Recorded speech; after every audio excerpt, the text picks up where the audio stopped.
नमस्कार दोस्तों, आपका स्वागत है हमारे चैनल पर।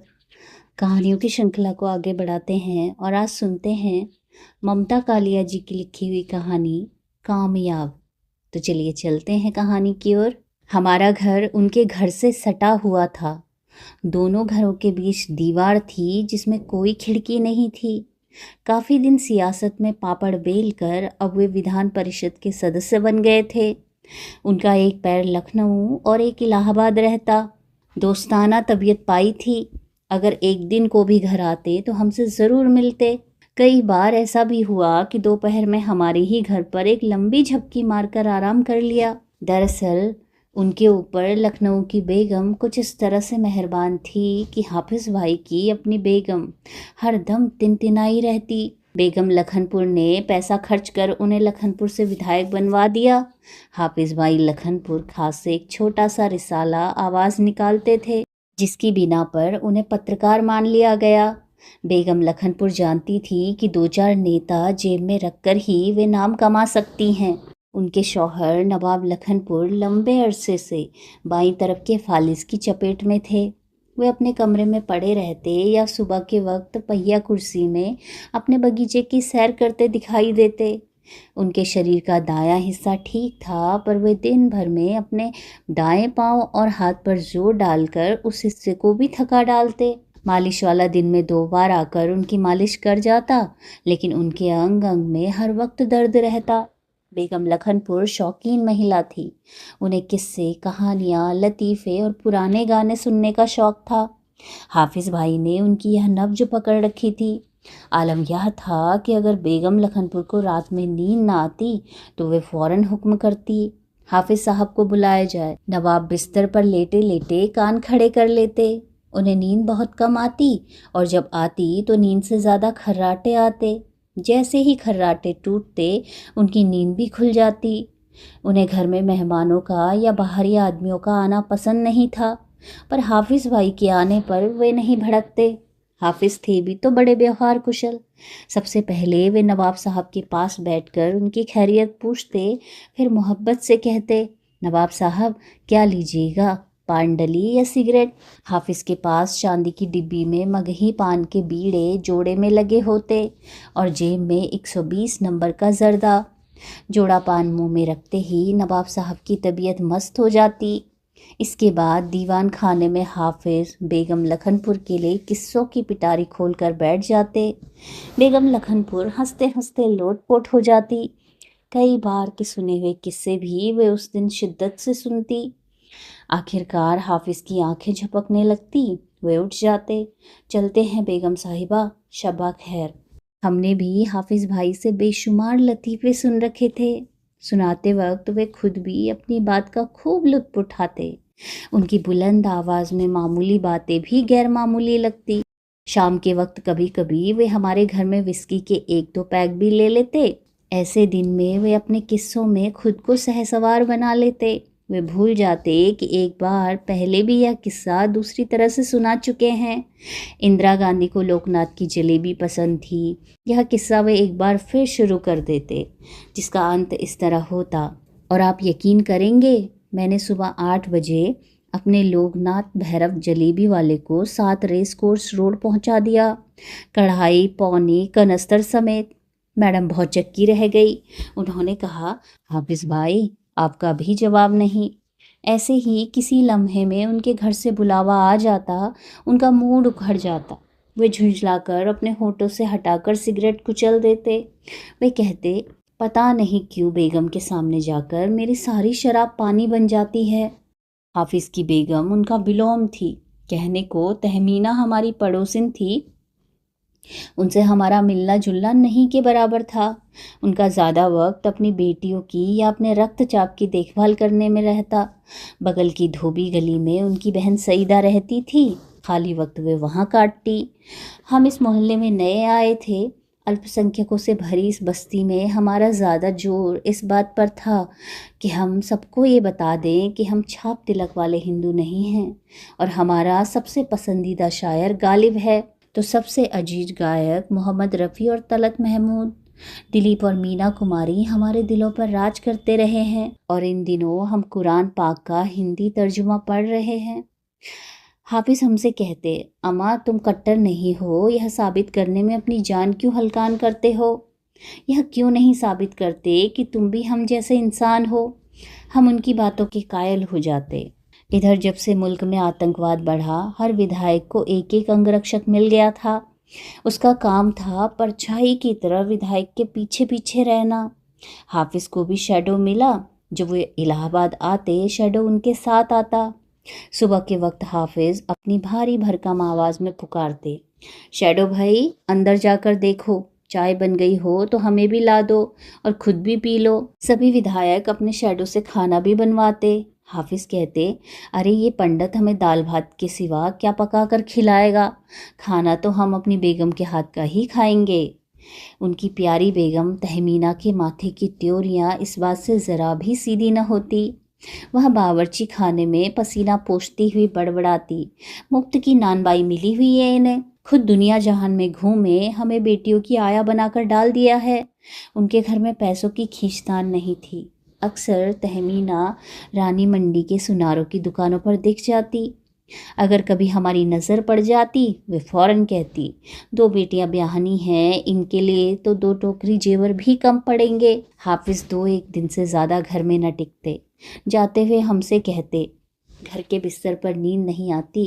रेल की ऐसी आदत पड़ गई है कि गाड़ी में सवार होते ही सो जाता हूँ। हाफिज की दोनों बेटियां सना और सुबुही बेहद शौक और खूबसूरत थी।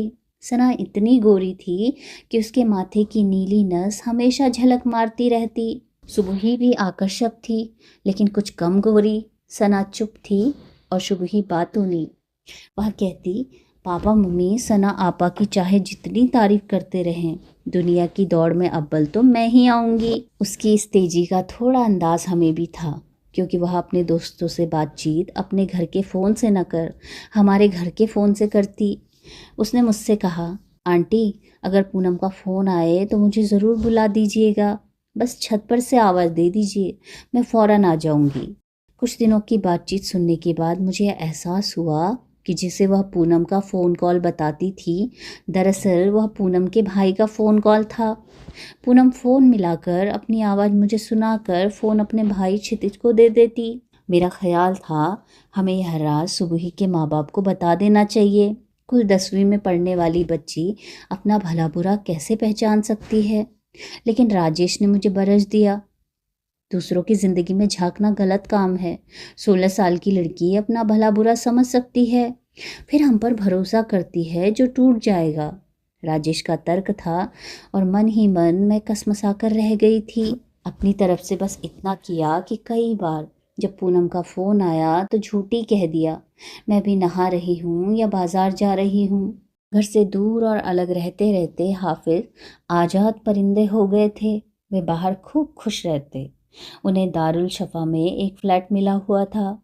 लखनपुर में आवाज़ दफ्तर के पीछे ही 2 कमरों में उनकी रिहाइश का इंतज़ाम था। वे लगातार दौरा करते, बीच बीच में इलाहाबाद आते, लेकिन घर में मेहमान बने रहते। उनसे मिलने वालों की तादाद काफ़ी थी। सभी का सरकार में कोई न कोई काम फंसा रहता। हाफिज सब के साथ मोहब्बत से बोलते, काम हो न हो, फरियादी उनके पास से खुश होकर लौटता। उनकी लोकप्रियता तहमीना के गले न उतरती। वह बेटियों को सुनाकर कहती, तुम्हारे पापा सारी दुनिया से प्यार से बोलते हैं, बस बीवी के ऊपर तोप ताने रहते हैं। सना सुबही चुप मार जाती। उन्हें अपने पिता से कोई शिकायत नहीं थी। पिता के सिर पर उनके सारे ऐशो आराम थे। दोनों लड़कियां अपने हेयर कट के लिए लखनऊ के शीलाज पार्लर में जाती। हाफिज तरक्की करते करते विधायक से सांसद बन गए और दिल्ली पहुंच गए। उन्हें फिरोज शाह रोड पर एक शानदार बंगला मिल गया। हमारे पड़ोस का उनका छोटा सा घर मंजिल दर मंजिल ऊंचा होता गया। उनकी बीवी अधेड़ होती गई और उनकी बेटियां जवान होती गई। हाफिज भाई की कामयाबी का चर्चा जिस वक्त चलता, लोग सबसे पहले उनकी तारीफों के पुल बांधते, फिर आवाज़ दबाकर कहते, उनकी पीठ पर लखनऊ की बेगम सलमा का हाथ रहा।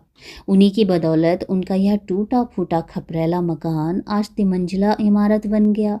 लखन पुर खास की हवेली सलमा बेगम ने पूरी तुड़वा कर नए सिरे से बनवाई।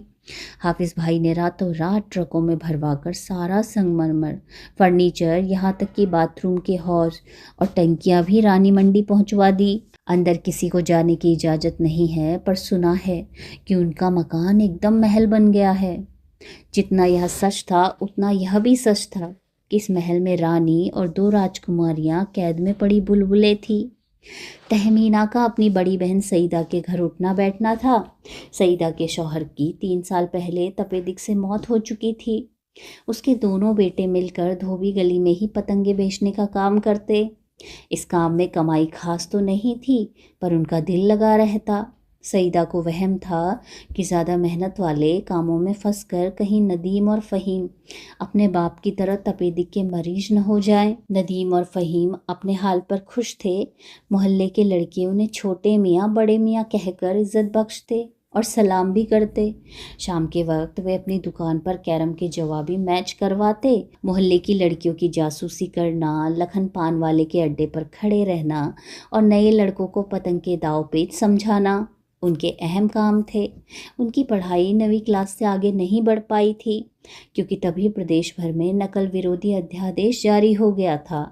नदीम और फ़हीम ने खत्री पाठशाला से 10वीं का परीक्षा फॉर्म तो ज़रूर भरा, लेकिन ऐन इम्तहान के दिन दोनों घर बैठ गए। माँ को समझा दिया कि बड़ा ख़राब कानून पास हुआ है इस बार। हॉल में बैठकर जो दाएं से बाएं देखा तो हथकड़ी पड़ जाएगी, जमानत भी नहीं होगी, सीधे हवाला। सईदा आपा घबरा गई। उन्होंने दोनों बेटों की बलाएं उतारी और कहा, चलो हमें कौन सी नौकरी करवानी है, हमारे चिराग सलामत रहें। सईदा की हार्दिक अभिलाषा थी कि नदीम का ब्याह हाफिज की बड़ी बेटी सना से हो जाए, लेकिन एक तो सना नदीम से 8 माह बड़ी थी, दूसरे बीए के आखिरी साल में बैठने वाली थी। फिर तहमीना भी इस रिश्ते को नकार चुकी थी।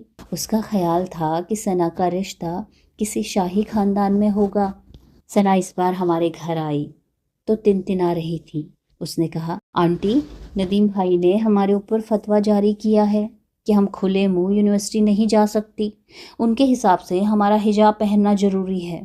दूसरे जीन्स पहनने पर भी पाबंदी लगाई है।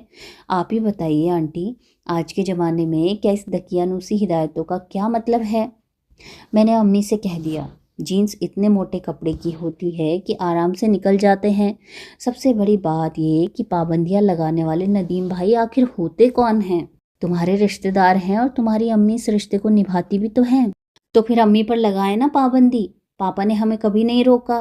पापा कहते हैं चाहे जो करो, बस पढ़ाई में अव्वल आओ। इन लड़कियों के पापा को कभी इतनी फुर्सत न मिली कि उनकी शादी की फिक्र करें। उनका बहुत सा वक्त संसद के सत्रों में बंधा रहता, बाकी वक्त उन्होंने बेगम लखनपुर के हवाले कर दिया था। सना और सुबही और उनकी माँ तहमीना के अपने अपने तहखाने बनते गए।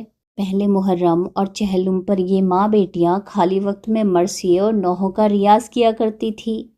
इन्हीं के इमाम बाड़े से जुलूस उठा करता। जुलूस अब भी उठता, लेकिन अब वे स्टीरियो पर मरसिए का कैसेट लगाकर खुद अंदर वाले कमरे में इकट्ठी बैठकर पाकिस्तानी धारावाहिक देखती रहती। हाफिज के आने पर तहमीना फिर 5 वक्त की नमाज पढ़ने लगती। हालांकि जहाँ नमाज कहाँ पढ़ा है यह ढूंढने में काफ़ी मशक्क़त पड़ती। अगर लड़कियों को यूनिवर्सिटी में देर हो जाती तो तहमीना घर आए शौहर को सफाई देती। आजकल दोनों बहनें लाइब्रेरी में बैठकर पढ़ाई करती हैं। आप ही सोचिए, ऐसी मोटी मोटी किताबें कैसे तो उठा कर लाएं। हाफिज भाई के आगे की खबर अक्सर पहले ही अखबारों में छप जाती। तरह तरह के फरियादी घर के चक्कर काटने लगते। फल, मेवा, मिठाई की डलियां पहुंचने लगती। लड़कियां अपने रंग बिरंगे कपड़े और जीन्स जैकेट सब उठाकर रख देती और एकदम दकियानूसी सलवार कमीज धारण कर लेती। तहमीना अपने बाल मेहंदी से रंग लेती। नसीबन और हाजरा तीनों ड्योढ़ियों का रगड़ रगड़ कर पोछा लगाती। 2 दिन की मेहनत में उनका मकान इंस्पेक्शन बंगलो जैसा संवर जाता। हम भी अपने कमरे के तख्त की चादर बदल लेते, बिखरे हुए एलपी समेटकर एक जगह चिन लेते और स्टीरियो को झाड़ पोंछ कर चमका देते। कभी कभी हाफिज भाई राजेश को समझाते, अम्मा तुम अदीब हो, पत्रकार हो, ये सब तो ठीक है, पर तुम्हें थोड़ा प्रैक्टिकल भी होना चाहिए। अफसाने लिखने से पेट नहीं भरता, तुम्हें कोई रोज़गार करना चाहिए। کل کو گھر میں بال بچے ہوں گے تو خرچے بڑھیں گے، ذمہ داریاں بھی بڑھیں گی۔ راجیش کے اندر اپنی آلوچنا سننے کی برداشت بالکل نہیں تھی۔ وہ پلٹ کر کہتا، حافظ بھائی، آپ پیسے کو بہت بڑی طاقت سمجھتے ہیں اور کامیابی کو دولت۔ میں قلم کی طاقت کو اس سب سے اوپر مانتا ہوں۔ تمہاری عمر میں میرے بھی ایسے ہی خیالات تھے، پر حالات نے مجھے کافی سبق سکھائے۔ جب میں صرف خبر نویسی کرتا تھا، میری بچیاں دودھ کو ترس جاتی تھی۔ میں نے تبھی طے کر لیا کہ کامیابی حاصل کر کے رہوں گا۔ حافظ ہمیں کامیابی کا ککھارا سکھاتے، راجیش تنک کر کہتا۔ کامیابی اور تسلی کے بیچ میں نے تسلی چنی ہے۔ تسلی بڑی تکلیف دہ ہوتی ہے۔ آپ پتھر کی طرح ایک ہی جگہ میں پڑے رہ جاتے ہیں۔ برخوردار اپنی پٹاری سے باہر نکل کر دیکھو، دنیا کس رفتار سے بڑھ رہی ہے۔ ایسے بحث والے دن ہمیں ناگوار لگتے۔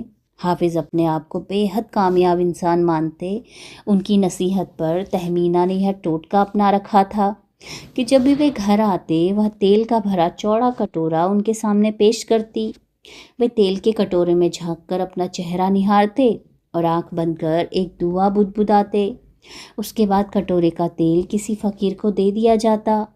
اگر کبھی حافظ بھائی کو کھانسی بھی ہو جاتی، ان کی بیٹیاں کہتی، ہمارے پاپوں کو دوسروں کی نظر جھٹ سے لگ جاتی ہے۔ ثنا اور سبھی لکھنؤ جا کر شیلاز بیوٹی پارلر میں اپنے بال سیٹ کرواتی۔ ان کی سلیقے سے تراشی گئی بھویں اور روم رہت ریشمی باہیں یہ جتا دیتی کہ وہ اپنے رکھ رکھاؤ پر کافی دھن اور سمے خرچ کرتی ہیں۔ دو ایک بار ان کے شیکشک پرمان پتر اور انیہ کاغذات ستیاپت کرتے سمے میں نے دیکھا تھا کہ پتا کی ماسک آئے کے کالم میں وہ ماتر 1000 روپے لکھتی۔ ودھائک کی یہی نردھارت آئے ہوتی ہوگی۔ اتنی آئے میں حافظ 2 گھروں اور 2 بیٹیوں کا خرچ کیسے اٹھا رہے تھے، جبکہ اتنے پیسوں میں ایک گھر چلانا بھی تو آسان نہیں تھا۔ یہ اور کچھ انیہ سوال ایسے تھے جو ہمیشہ ہوا میں لٹکے رہتے، یہ پوچھے نہیں جا سکتے تھے۔ ان میں لوگوں کے دماغی مرچ مسالے مل جانے پر طرح طرح کی افواہیں پیدا ہوتی۔ ایک افواہ تھی کہ لکھن پور خاص کی حویلی ٹوٹنے کے وقت وہاں کا شاہی خزانہ حافظ کے ہاتھ لگ گیا، اسی کے جلوے نظر آتے ہیں۔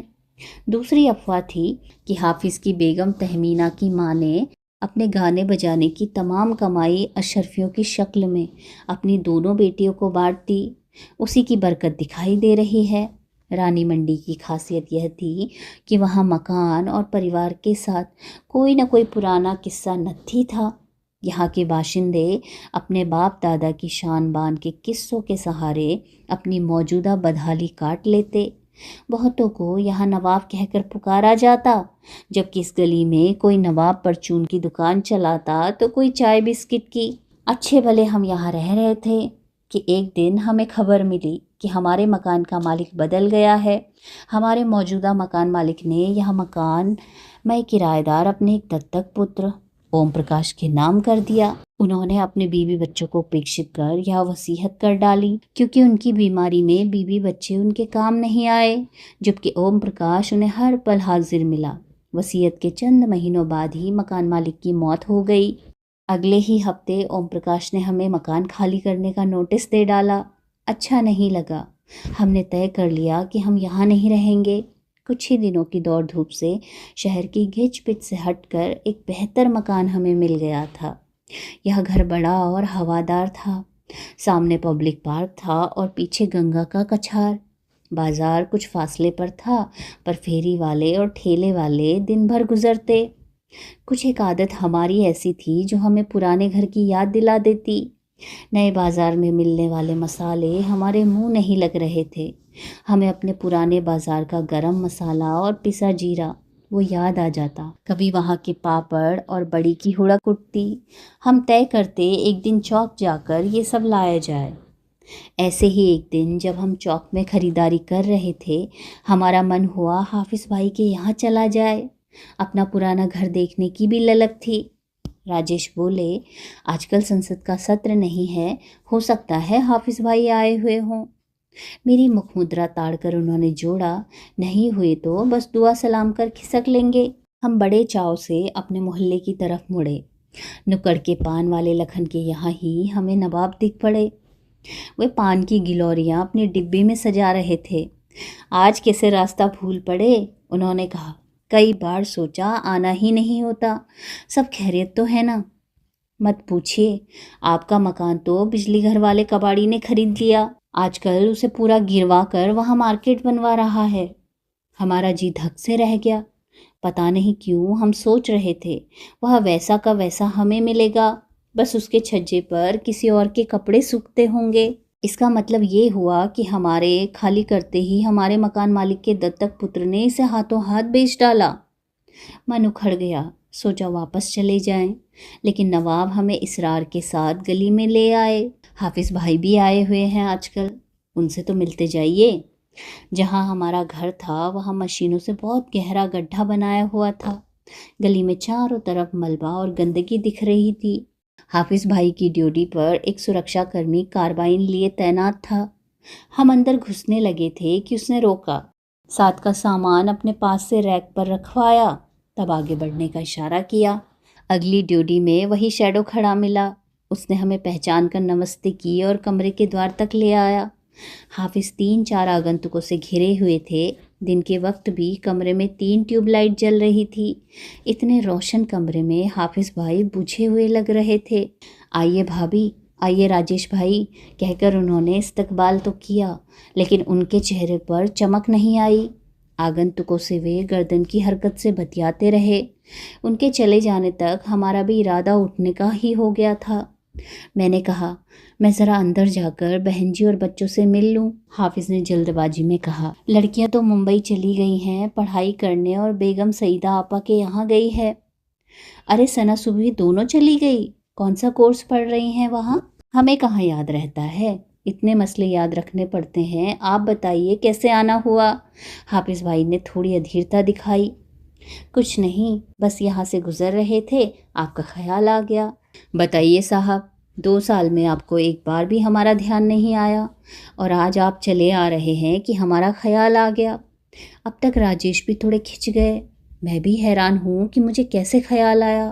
حافظ بھائی نے اپنے آپ کو کرسی سے اٹھانے کی کوشش کی، وہ اٹھ نہیں پائے۔ انہوں نے آواز لگائی، شیڈو۔ شیڈو نے اندر جا کر انہیں کھڑا کیا۔ انہوں نے شیڈو سے پوچھا، کوئی اور فریادی ہے کیا باہر؟ جی نہیں۔ شیڈو کی موجودگی میں ہی حافظ نے ہم سے کہا، کہیے آپ کی کیا خدمت کریں؟ آپ کو اپنا تبادلہ یا ترقی کروانی ہے تو کاغذ دے جائیے، بچے کا داخلہ ہو تو اگلی بار ملنا مناسب ہوگا، اور بھی 2-1 کیسز ہیں۔ راجیش کا موڈ پوری طرح اکھڑ چلا۔ ہمیں افسوس ہے، ہم اپنے پرانے دوست سے ملنے چلے آئے، آپ تو کوٹا، پرمٹ، تبادلہ، ترقی کے دلدل میں پھنس گئے ہیں۔ میاں دیکھنا پڑتا ہے، ہر طرف دیکھنا پڑتا ہے۔ حافظ شیڈو کی طرف مخاطب ہوئے، ہم آرام کرنے جا رہے ہیں، کوئی آئے تو کہنا ہم گھر پر نہیں ہیں۔ کھن من سے ہم باہر آئے، بڑے بے آبرو ہو کر تیرے کوچے سے ہم نکلے، جیسے شیر کی چوٹ سمجھ میں آ گئی۔ پرانے گھر کے کھدے ہوئے گڈھے کی طرف ذرا بھی نہ دیکھ، ہم گندگی سے بچتے بچاتے چلنے لگے۔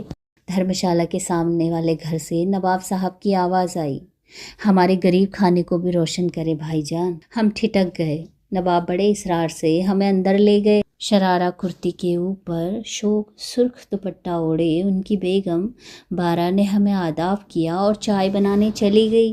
نواب صاحب نے ہماری نس پر انگلی رکھ دی، ایم پی صاحب سے ملاقات ہو گئی؟ ایم پی ہو کر کیا انسان انسان نہیں رہتا؟ وہ تو پہچان میں بھی نہیں آئے، ان کے اوپر زلزلہ ہو کچھ ایسا آیا۔ آپ کو پتہ ہے راجیش بھائی، ان کی دونوں بیٹیاں گھر چھوڑ کر چلی گئی۔ اب چونکنے کی باری ہماری تھی۔ ارے کب، کیسے، کہاں؟ صبح ہی کا تو کسی سے افیئر تھا۔ میرا اتنا بولنا تھا کہ راجیش نے مجھے گھڑکا، تمہیں بیچ میں ضرور بولنا ہے۔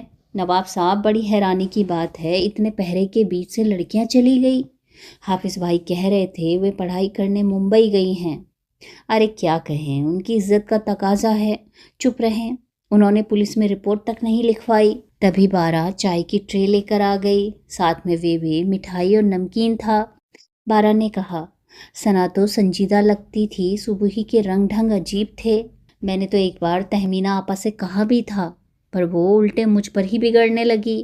ہمارے یہاں بھی اس کے فون آیا کرتے تھے۔ میں نے کہا، فون آنے سے کوئی بھاگ نہیں جاتا۔ راجیش نے ٹوکا، اس کی الگ ہی داستان ہوگی۔ नवाब साहब ने कहा, देखिए भाईजान, जब आप घर से दूर रहे और माँ बावर्ची खाने में, तो बच्चों के भटकने में देर नहीं लगती। कई बार हमारे घर भी ये लड़कियां आती, बेगम से कहती, आप कितनी खुशकिस्मत हैं, बिना पर्दे आती जाती हैं। हमारे ऊपर तो बंदिशें ही बंदिशें हैं। लेकिन बंदिशें उन्होंने मानी कहाँ। सना का तो पता नहीं, पर सुबह ही जैसे ही मैंने इतना कहा, राजेश फिर बमक गए। तुम बीच में फतवे क्यों दे रही हो? क्या जानती हो तुम उनके बारे में? बारा ने कहा, आपा तो अपना ख्याल बता रही हैं। हम सब हैरान हुए। मुश्किल यह है कि हाफिज़ भाई इस हादसे की पूरी जिम्मेवारी आंटी पर डाल रहे हैं। एक तरह से बनती तो है, आखिर बेटियां उन्हीं के पास रहती थी। आंटी की तबीयत बड़ी ख़राब रहती थी। वे बेचारी रात को नींद की गोली लेकर सो जाती। उन्हें क्या पता बेटियां क्या कर रही हैं, क्या हो गया उन्हें। एंजाइटी न्यूरोसिस, बारा ने बताया। उन्हें हर वक्त दो फिक्रें खाई जाती। पहली यह कि उनके शौहर दूसरी शादी न कर लें, दूसरी यह कि इन लड़कियों की शादी कैसे होगी। इतनी खूबसूरत और जहीन लड़कियों की शादी में क्या दिक्कत थी? आप नहीं जानते, हमारे सैयदों में पढ़े लिखे नई रोशनी वाले लड़के ढूंढना आसान नहीं। ऊपर से हाफिज़ भाई की मसरूफियत। भाभी साहब को हर वक्त तनाव रहता। मुंबई कोई इतनी दूर भी नहीं है, वहाँ जाकर पता किया जा सकता है। सब किया राजेश भाई, पर कोई सुराग नहीं मिला। फिर मुंबई तो लड़कियों के मामले में मगरमच्छ है। बारा ने धीरे से कहा, यह भी पक्का नहीं पता कि सना और सुबही मुंबई गई हैं या कहीं और। बड़े भारी मन से हम वहाँ से वापस आए। मेरे मन में रह रहकर यही सवाल टक्कर मारता रहा, हाफिज़ भाई अपने को क्या समझते होंगे, कामयाब या गैर कामयाब इंसान। तो मित्रों, बहुत बहुत धन्यवाद इस कथा को सुनने के लिए। यदि आपको कहानियाँ पसंद आ रही हैं और मेरे द्वारा किया गया वाचन भी अच्छा लग रहा है, तो कृपया आप चैनल को सब्सक्राइब कीजिएगा और वीडियोस को लाइक और शेयर भी कीजिएगा। मिलते हैं अगली कहानी में। धन्यवाद।